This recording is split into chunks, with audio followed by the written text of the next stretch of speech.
अस्सलाम वालेकुम स्टूडेंट। आज का जो हमारा टॉपिक है एप्लीकेशन ऑफ इलेक्ट्रोस्टैटिक कि जो इलेक्ट्रोस्टैटिक है उसकी दो एप्लीकेशन है। फर्स्ट हमारे पास है ज़ेरोग्राफी या फोटोकॉपी मशीन और सेकंड इसकी है इंकजेट प्रिंटर। तो सबसे पहले हम स्टडी करेंगे ज़ेरोग्राफी को। तो जो ज़ेरोग्राफी है, ज़ेरोग्राफी भी दो वर्ड के मिलने से बनता है। इसका जो पहला हिस्सा है वो हमारे पास है ड्राई। ज़ेरो का मीन है ड्राई और ग्राफिंग का मतलब होता है लिखना, ड्राई लिखना। और ग्रीक, ये ग्रीक वर्ड है। और प्रिंसिपल इसका क्या है कि अनलाइक चार्जेस क्या करते हैं, एक दूसरे को अट्रैक्ट करते हैं। तो अगर आप इसकी कंस्ट्रक्शन की बात करें तो जो हम चीज़ें यूज़ करेंगे फोटोकॉपी मशीन में, इसका जो पहला जो मेन पार्ट है वो हमारे पास क्या होता है, इसका ड्रम होता है। The main part of photocopy is the drum made up of aluminium coated with selenium. हमारे पास जो ड्रम होता है फोटोकॉपी मशीन में वो एल्यूमिनियम का बना होता है और उसके ऊपर जो हम कोटिंग करते हैं वो सिलेनियम की होती है। जो सिलीनियम है वो हमारे पास क्या होता है, इंसुलेटर है। और एल्यूमिनियम हमारे पास क्या होता है, कंडक्टर होता है। नेक्स्ट हमारे पास क्या है, special kind of dry ink called toner. जो हम इंक यूज़ करेंगे प्रिंट लेने के लिए या कॉपी करने के लिए, वो हमारे पास टोनर होगी। A lens to focus the image on drum. जो हम इमेज को फोकस करने के लिए यूज़ करेंगे वो हमारे पास क्या होगा, लेंस होगा। जैसे आप फोटोकॉपी के बटन को प्रेस करते हैं तो हमारे पास क्या होता है, जो लाइट है वो लेफ़्ट से किधर मूव करती है, राइट की तरफ। तो वो जो भी पेज के ऊपर लिखा होता है वो सारे का सारा क्या होता है, स्कैन हो जाता है। उसके लिए हम यूज़ करते हैं लेंस का यूज़ करते हैं। कहता है हीटेड प्रेशर रूलर विथ से सम हीटिंग अरेंजमेंट। जो हम रूलर वहाँ यूज़ करते हैं ताकि हमारा जो पेज है वो क्या हो, वहाँ से बाहर निकल आए। अ lamp which provide enough light energy. Lamp क्या करता है, वहाँ पे लाइट एनर्जी को ज़्यादा से ज़्यादा लाइट एनर्जी इसको फ्राहम करता है ताकि वहाँ से ज़्यादा क्या हो, इलेक्ट्रॉन बाहर निकले। तो नेक्स्ट हम इसकी डायग्राम की बात करेंगे कि डायग्राम में हमारे पास क्या है, लैंप है। फिर हमारे पास वो एरिया है जहाँ हम पेज को रखेंगे और फिर वहाँ हमारे पास क्या होगा, स्कैनर होगा जो उसको स्कैन करेगा। और नीचे लेंस लगा हुआ है जो सारी की सारी लाइट को फोकस करके इस ड्रम के ऊपर क्या करेगा, फॉल करेगा। तो वो पेज है जिसको आपने यहाँ रखा हुआ है। और जब लाइट हमारे पास क्या होती है, जब हम बटन को प्रेस करते हैं तो हमारे पास क्या होता है, जो लाइट है वो लेफ्ट से मूव करती है राइट की तरफ। तो लाइट सारी की सारी स्कैन हो जाएगी और ये जो लेंस है वो स्कैन कर लेगा। पेज क्या होगा आपका, इस ड्रम के ऊपर आ जाएगा। ये जो ड्रम है, ये ड्रम हमारे पास सेलेनियम की इसके ऊपर कोटिंग करते हैं और एल्यूमिनियम का बना होता है। इसके इंक साइड में हमारे पास टोनर होती है इंक जिस पे नेगेटिव चार्ज होता है। और ये ड्रम जो है ये बेसिकली सेलेनियम इंसुलेटर है और फोटो कंडक्टर है। जैसे इसके ऊपर लाइट पड़ती है तो ये कंडक्टर जैसा बिहेवियर शो करता है और जो पेज इसके ऊपर आ जाता है उसके ऊपर जो बुक लिखा हुआ है उसके ऊपर क्या होगा, पॉजिटिव चार्ज आ जाएगा। और हमारे पास जो इंक है उसके ऊपर क्या है, नेगेटिव चार्ज। लिहाजा नेगेटिव चार्ज पॉजिटिव क्या करेगा, इस नेगेटिव चार्ज टोनर के ऊपर उसको अट्रैक्ट करेगा तो पेज के ऊपर क्या होगा, प्रिंट हो जाएगा। फिर उस पेज से क्या होगा, वो इन रूलर्स के जरिए क्या होगा, इसको बाहर कर देगा, लेआउट जिसे बोलते हैं। तो हमारे पास क्या होगा, इसका हमने प्रिंट ले लिया है। यही इसकी क्या है, वर्किंग है।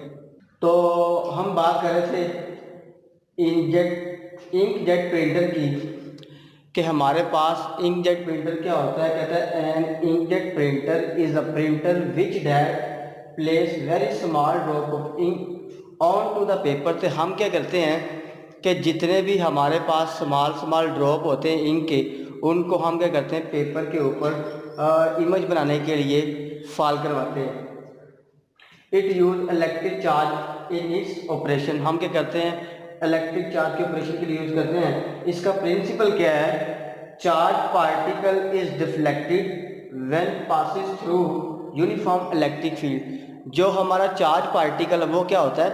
डिफ्लेक्ट होता है यूनिफॉर्म इलेक्ट्रिक फील्ड में between two oppositely charge parallel plate के। इस प्लेट और इस प्लेट के दरमियान जो हमारे पास यहाँ से चार्ज गुजरेगा वो एक के ऊपर पॉजिटिव हो जाएगा, दूसरे के ऊपर क्या है? नेगेटिव हो जाएगा। तो इसकी अगर आप कंस्ट्रक्शन की बात करते हैं, print heated which consist of a nozzle with an ink pump, कि हमारे पास यहाँ पे नीचे क्या होता है? इंक सप्लाई होती है।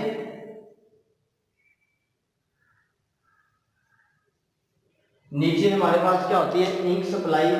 इंक सप्लाई के ऊपर हमने लगाया होता है पंप। जैसे ज़मीन से पानी को ऊपर लाने के लिए हम पंप लगाते हैं, इधर भी हम क्या करेंगे? पंप यूज़ करेंगे और इंक क्या होगी? ऊपर आएगी। फिर आगे हमने नोज़ल लगाई हुई है ताकि वो प्रेशर के साथ क्या करे?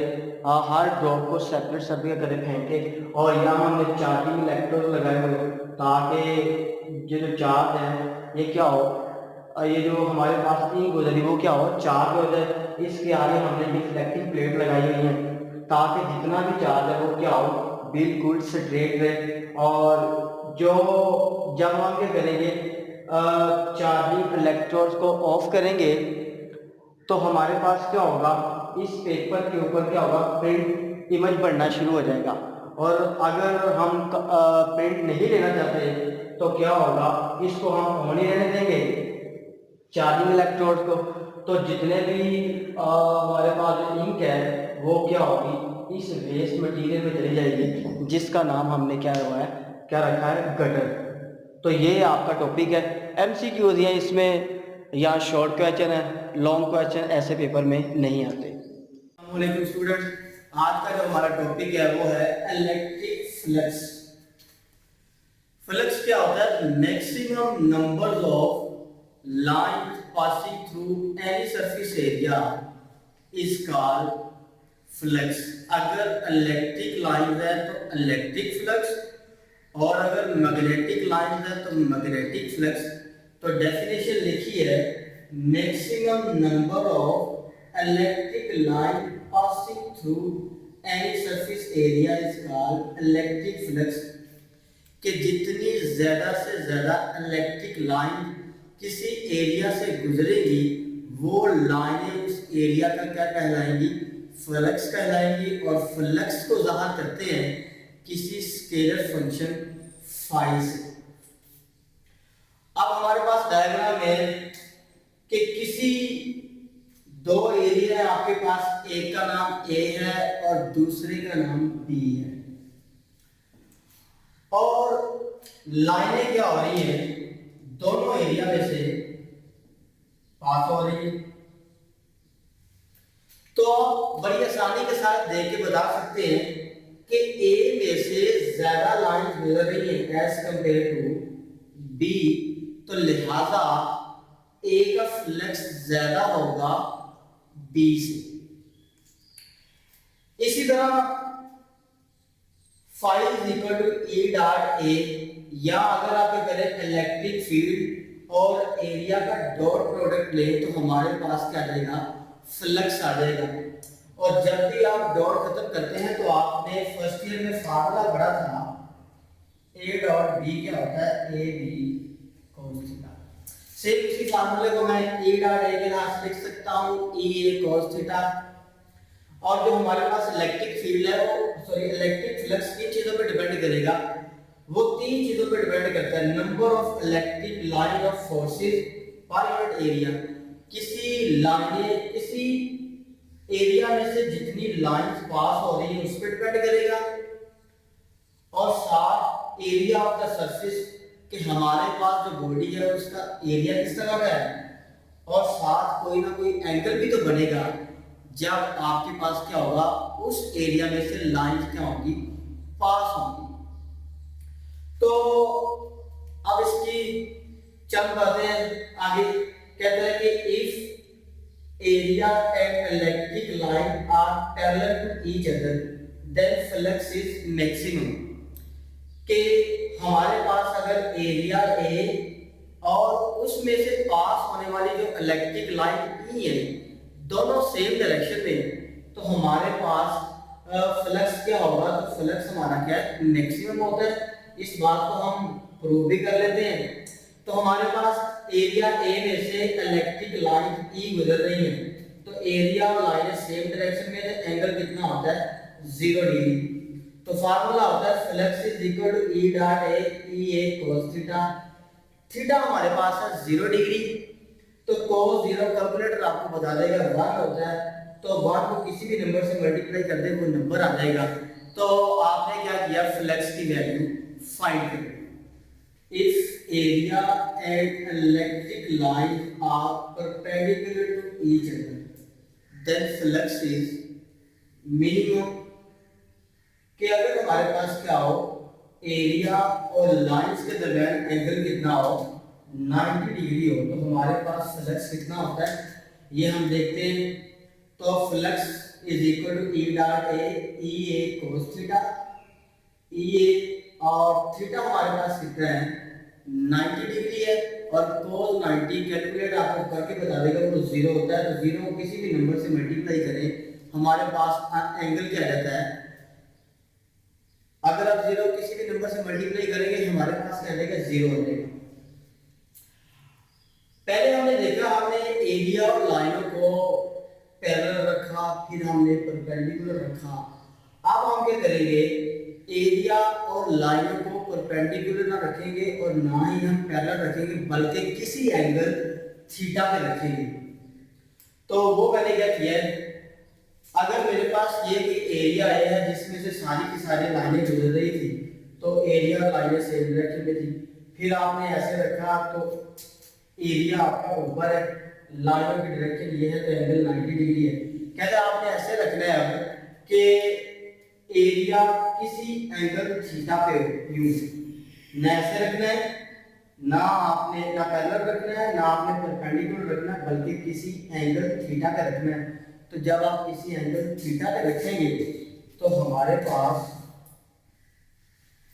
ये इसकी डायग्राम बनेगी। तो फार्मूला होगा E dot A, E A cos theta. तो लिखा हुआ है when the area is inclined at an angle theta, then electric strength, जो आपके पास ई और ए जो है वहां पे जो फ्लक्स की वैल्यू आपको गिवन है। तो वेक्टर एरिया क्या होता है, a physical quantity whose magnitude is equal to the area of the surface, कि जिसकी जब मैग्नीट्यूड है वो किसके इक्वल हो, एरिया ऑफ द सरफेस के, और साथ उसकी डायरेक्शन के, जो किधर हो, आउटवर्ड या नॉर्मल हो। कि अगर आपके पास कोई एरिया ए है तो कहा जाता है इसकी डायरेक्शन किधर होगी, तो हम क्या करते हैं, उसके ऊपर एक कॉमन पिन लगा देंगे, तो हमारे पास क्या आ जाएगी, इसका वेक्टर एरिया निकल आएगा। तो इसके वेक्टर एरिया की डायरेक्शन किधर होगी, तो इसके ऊपर कॉमन पिन लगा दें, तो ये इसकी क्या होगी, डायरेक्शन आउटवर्ड होगी। अब मेरे पास बाहर की तरफ तो बोर्ड है नहीं, लिहाजा मैं इसको ऊपर की तरफ शो करूंगा।